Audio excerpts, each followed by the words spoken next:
Hello and a very warm welcome to Radio Prague International with me, David Vaughan.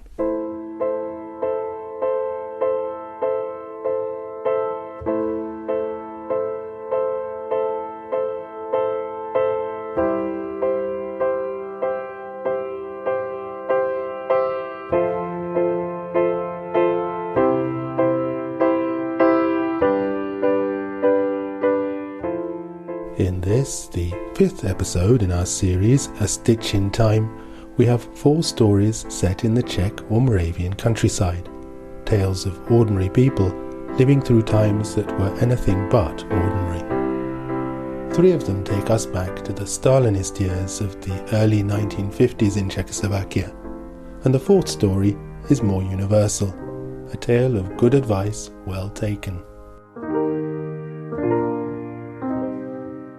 My grandfather came to visit for a coffee.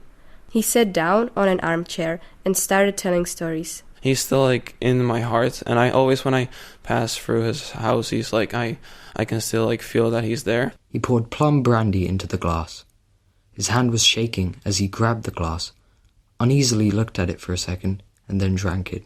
She touched the soft material for the future dress, buried her fingers in it, imagined her daughter walking down the street in the beautiful blue velvet, and for a moment she got lost in the back of her mind, in a maze of spools and buttons and years long past.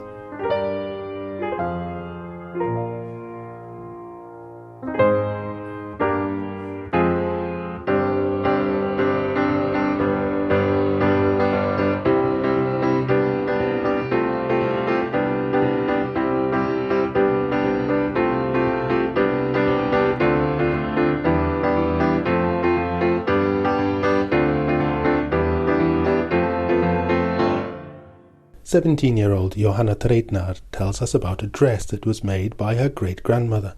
The dress has remained in the family, surviving huge changes in the family's fortunes.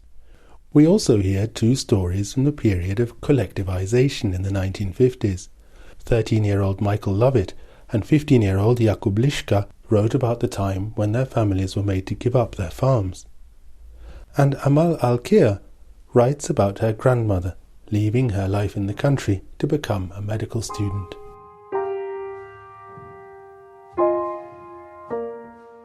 We start with Johanna with the story of Milada. I'm Johanna Treitnar. I'm 17 years old and I'm from Prague in the Czech Republic.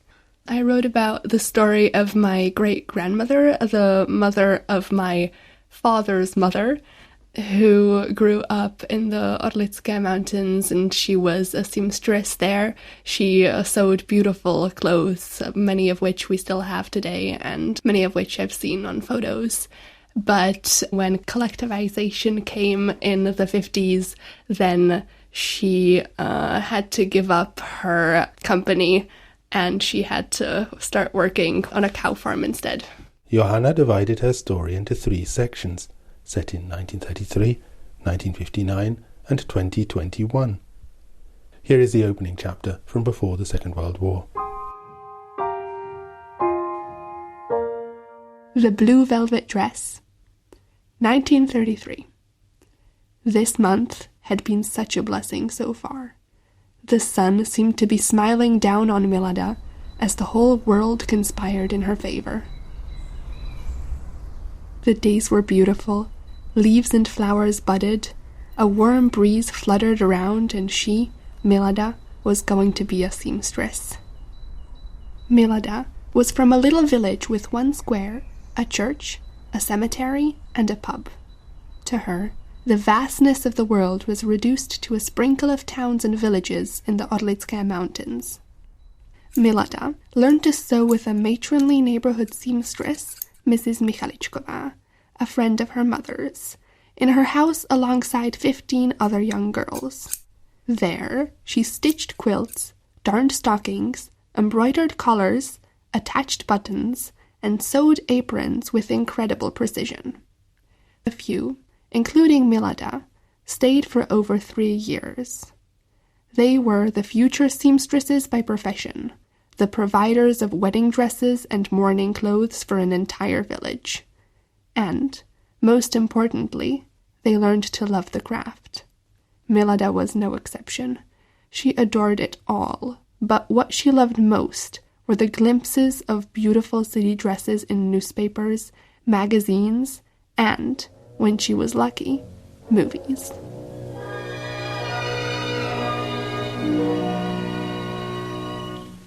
The way everything worked, before the Red Star cast its shadow upon half the modern world, was that in one region only a limited number of women could call themselves seamstress. The reason was obvious. If anyone could be a seamstress, they would soon be driven out of business because the competition would be too great and the prices too low. And if only a few chosen ones could sell their clothes, the quality of work and the security of the seamstress's livelihoods would be guaranteed. This meant that a young Milada, fully knowledgeable in the art of clothes, and even keener to put her knowledge into practice, could not be a seamstress while all the seamstresses in the region lived and worked. And since, at 17, no village boy had come to claim her hand, she got a job as a governess in a not-too-distant town. She liked the children, and the town was pleasant enough, but the work was exhausting, and her restlessness grew with every passing month. And then she got a letter. After that, so much happened in days that, looking back, she remembered only glimpses.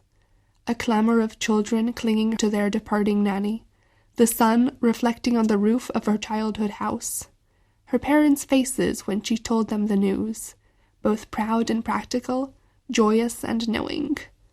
The golden print on a shiny, dark sewing machine left to her by her predecessor, and finally, the scissors handed to her by her beaming brother. A brass pair she had always wanted, sharpened specially for cutting slippery fabric. She couldn't wait to make her first wedding dress. She couldn't wait to welcome little apprentice girls into her house. She couldn't wait to grow old with her spools of thread and little needles. She reveled in seeing herself as the granny she would one day be, her life a path of garments strewn across the path she had trodden. Here is the second part of the story, set at a time when Milada was no longer able to work as a seamstress. 1959. It was a cold, glum evening, and Mrs. Milada Kavkova's hands shook as she used her brass scissors to cut symmetrical pieces of fabric out of the luscious dark blue velvet. Her scissors weren't as shiny as they once were. She could see that even by the candlelight. She thought of all the hours in her youth when such cutting was like a second nature to her. The scissors used to be an extension of her hand.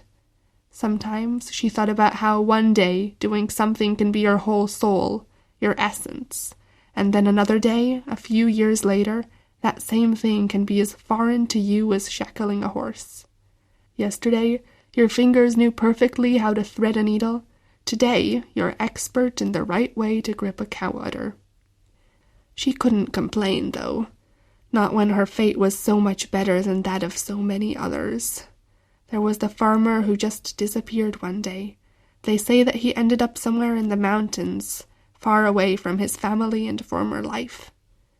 She was lucky, she knew, but still, sitting there by candlelight, stitching away, knowing that tomorrow at 4 a.m. the cows would need her, or, more precisely, the 5-year plan would need her, was a little grueling.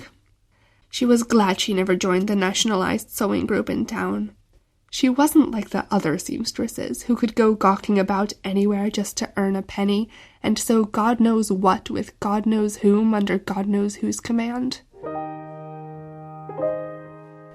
The women who taught her to sew once said that real seamstresses wouldn't be able to live without her sewing.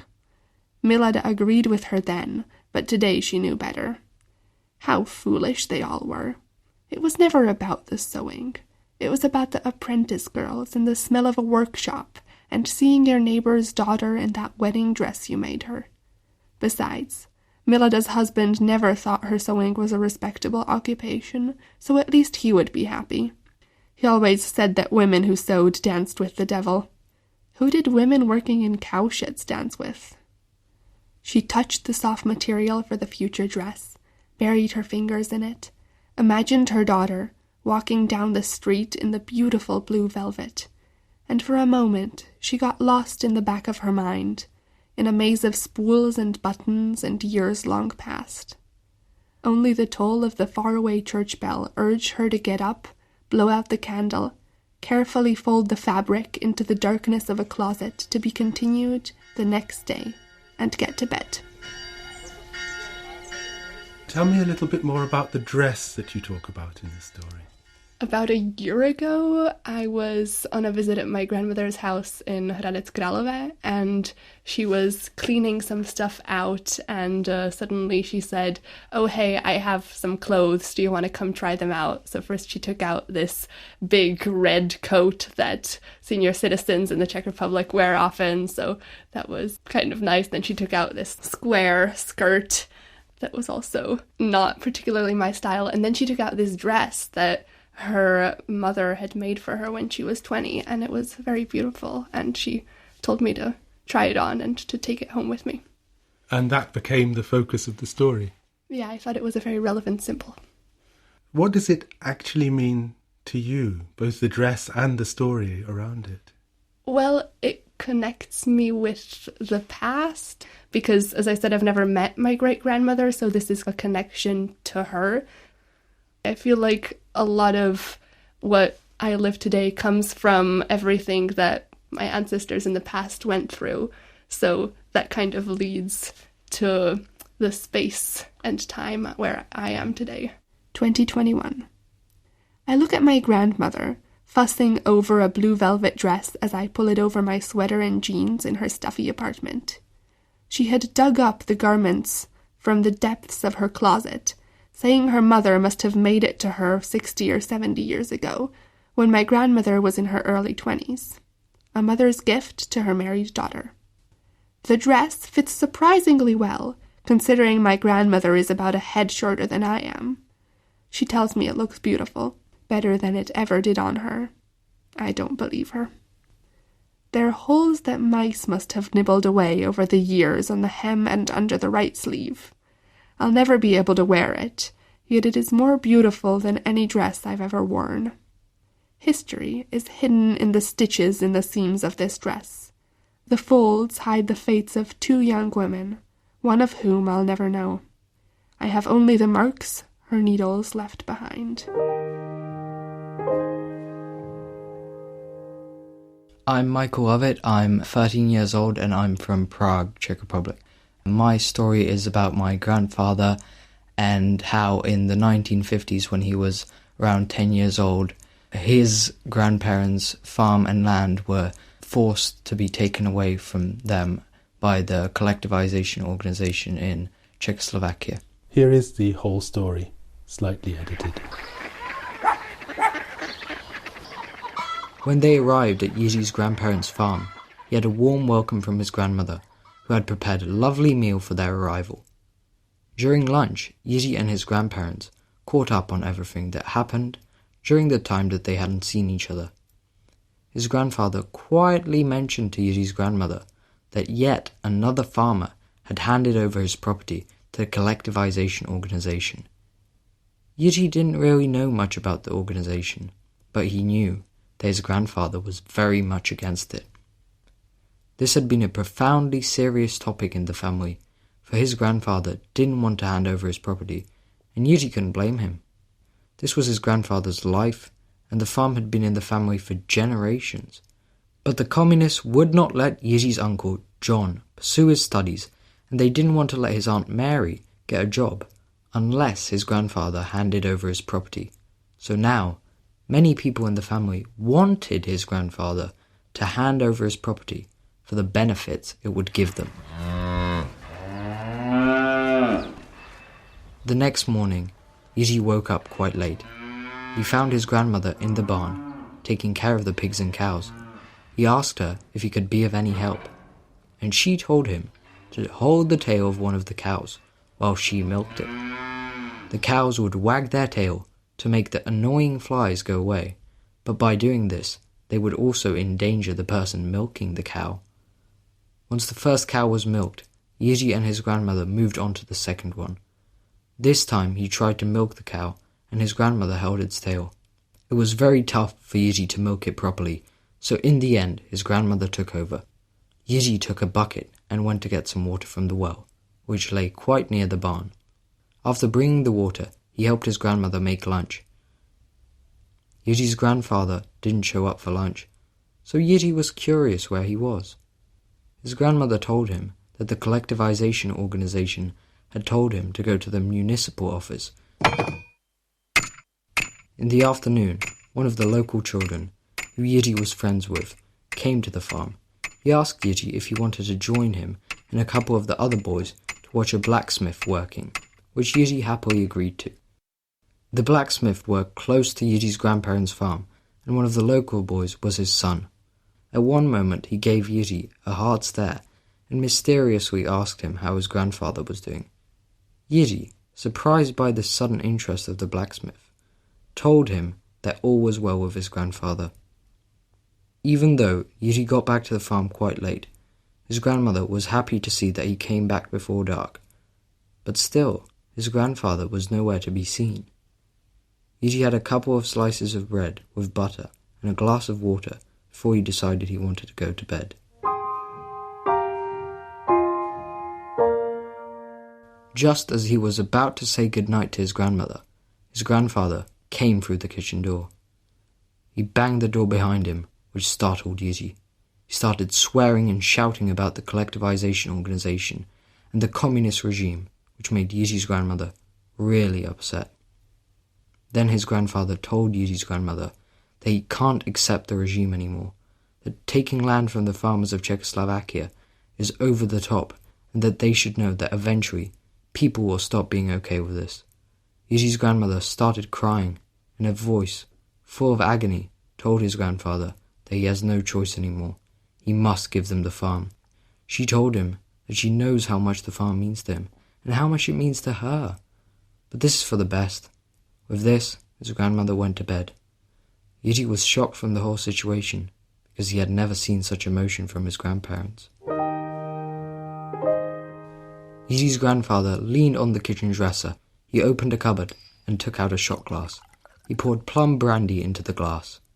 His hand was shaking as he grabbed the glass, uneasily looked at it for a second, and then drank it. A minute or so later, he turned to Yizhi and told him to go to sleep. Yizhi left his grandfather alone. He fell asleep deep in thought. Yizhi would be leaving early in the morning the next day, so he decided to say farewell to all the local children. He also said goodbye to all the farm animals. When Yizhi finished packing his bags, he went into the barn where he saw his grandmother.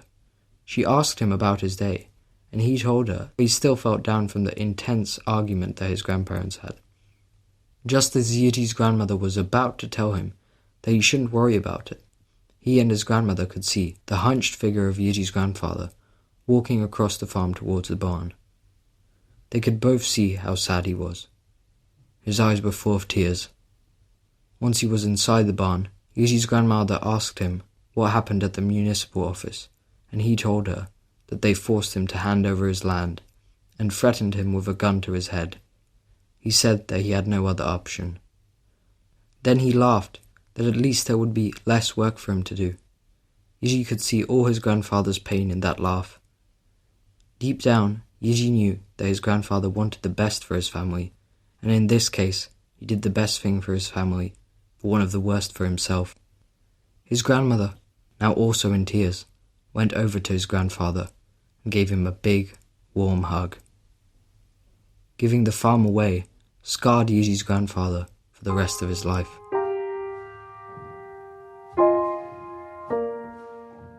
When did you first hear the story of your grandfather? About half a year ago. I'd never heard of it before, but he found out that I was writing this story, and he thought this would be a good idea for it. And so your grandfather is still alive? Yes, he is, yeah. And how did your grandfather feel when you were asking these questions about a really very sad time in his life? It didn't seem too emotional, but I guess it was, yes. And what was it like for you? It's part of your family history, but it's nothing that close to anything that you've experienced in your lifetime? Well, I felt that it brought me closer to my grandfather, and that now I feel a bit more of a bigger connection to him. Michael's family came from Těmice in South Moravia, not far from the border with Slovakia. Our next story also takes us to the eastern part of the country. František Liška. I heard stories about my great-grandpa, however, I don't really remember much about him. He was born on June 25th, 1925, and he died on February 16th, 2014.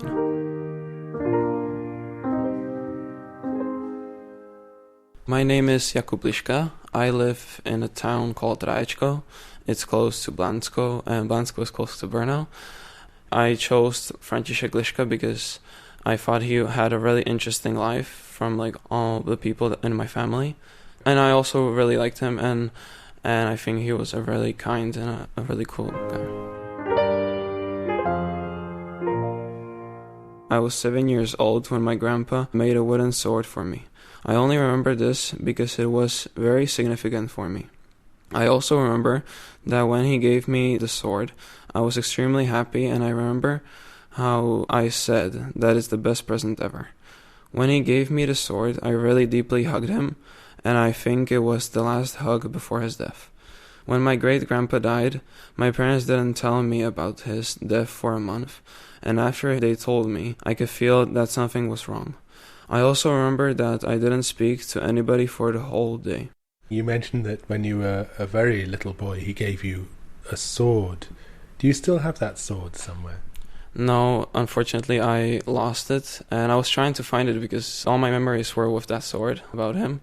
Yeah, but unfortunately I didn't find it, yeah. My great-grandpa lived his whole life in a village called Raječko, where I currently live also. My mom told me that František was very rich, which was quite unusual in his time. He owned many parts of Raječko's land, and he had 3 houses. However, one of the worst pieces of news he got in his life was that the communists are taking over Prague and plan on taking the whole Czechoslovakia.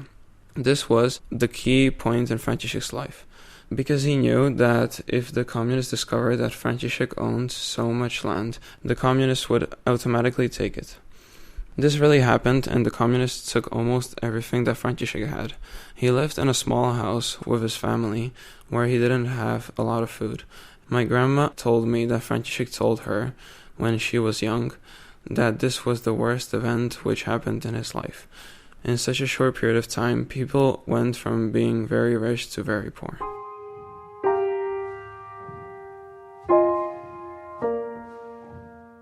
There's moments in my life where I go back and I think about my great-grandpa. I'm always really sad that he couldn't be here longer, and I could have like more happy events with him like in my life. So yeah, that's kind of very sad for me. When you were researching into your great-grandfather, did you talk to other members of the family? Yeah, like most of the information that I got was from my grandma and from my grandpa that are still living right now. So yeah, that's great. And they told me like almost all the information that I wrote in my story. And you mentioned that your great-grandpa lived in the same little town where you yourself live. Do you identify more closely with the place you come from because of knowing more about your family's history there? Yeah, definitely. Like always, the house that he lived in, I can still see it in our neighborhood. So he's still like in my heart. And I always, when I pass through his house, I can still like feel that he's there. And my grandma, she lives right next to his house where he lived. So when I always go to my grandma's house, then I think of him always. Do you think that Raječko is where you'd like to spend your life? I mean, it's a very small town, and I'm that type of guy that wants to live in a city in my life. So yeah, I think I'm gonna move from the town, but definitely the town will still be in my heart. And for the final story, we stay in Moravia. I'm Amal Alkir. I'm from Czech Republic, from Brno specifically. The story is about my grandma when she was in the high school. You write the story in the first person, from her point of view. It was because she wrote me an email about one of the stories that she had, And so I was writing it in her perspective. Yeah. Did you feel that you could understand her more deeply? I felt that I could have relate to the story a bit, because she was also the same age as me now. When I was little, I used to live in a tiny wood cottage with my parents and my sister. Every day, my morning started with sunlight and my mum waking me up. Then with breakfast, which I always helped my mum with. Then my father came out of the cellar, where he stoked the fire. He washed his hands and we sat down at the table and started eating. Once I was finished, I always washed my plate in freezing water, from our deep well. Then my lazy sister usually came down the stairs and sat down to have breakfast. I was already heading off and on my way to school. It wasn't short. I needed to cross a tiny forest road, down a hill, and then go along the creek. Once every second week, normally on Saturday after school, my grandfather came to visit for a coffee. He sat down on an armchair and started telling stories. Stories about his life as a soldier in World War I, and about his experiences during World War II, when he worked as the head of a small station. Then the day came when I went on a train to medical high school. The road was long but calm, and since it was boarding school, I had luggage with me. When I came to the school gatehouse, a nice lady showed me my room. The roommate that I had was, thank God, really nice and kind, and we did understand each other. And I remember that the first day I had lunch from my mom, and when I was eating, I almost started crying. I was missing my mom that much. Later, I adapted to the new environment and the school. I met people who changed my life by just showing or telling me small things or sentences, which I remember to this day. One of the inspiring sentences was, to never stop reading and to read everything that will get into our hands, even if we think that it would not be interesting. I was told this by a professor at my medical school. He was the head of the radiology clinic and a very kind man with a wide perspective and was full of wisdom. He told us to see or to be aware of not only the things that are in our direct view, but also to things that might change our perspective, or to widen our knowledge. That is what is inspiring me these days and what I will to the future. Have you shown what you wrote to your grandmother?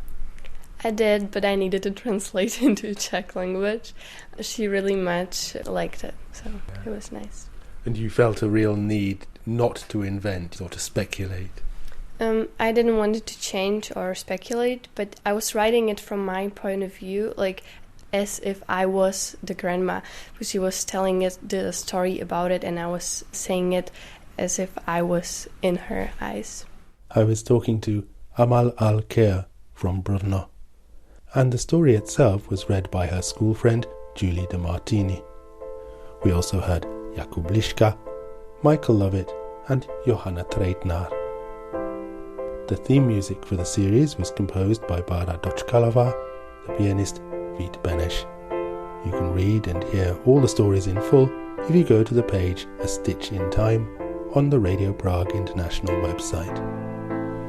We'll be back again next week, but for the time being, from me, David Vaughan, and all of us here, goodbye.